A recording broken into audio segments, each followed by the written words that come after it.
All right, so if you grew up when I grew up, R.L. Stein was almost a category unto himself. Like everybody read R.L. Stein, but there was another author that a lot of people read just like R.L. Stein, and that's Christopher Pike.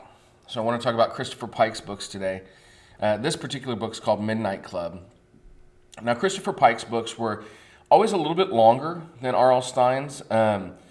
Maybe about a third longer in length. So I remember feeling like Christopher Pike was, in a way, like stepping up, like doing something a little bit heavier as far as reading goes, because I was still pretty young when I was reading these.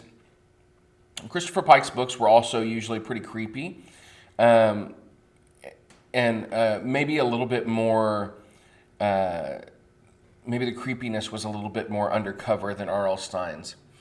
This particular book is about a group of kids in a hospice who get together every day at midnight to tell stories. But they're all, it's all they've got because they're all kind of waiting to die. But one of the members starts having these sort of, dreams about like past lives that she's lived. And so she tells these stories about living in ancient Egypt and all that kind of stuff. And there's another guy that's there in that midnight club that's always in her stories. Like she could swear she knows him from before.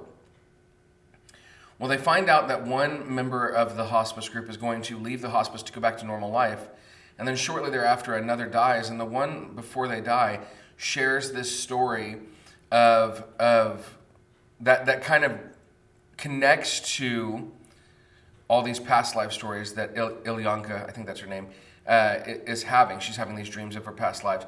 Well, this story by the member that's about to die kind of ties into that. And so it begins a mystery of trying to figure out what really happened. So it's a story of love and loss and friendship and life and death.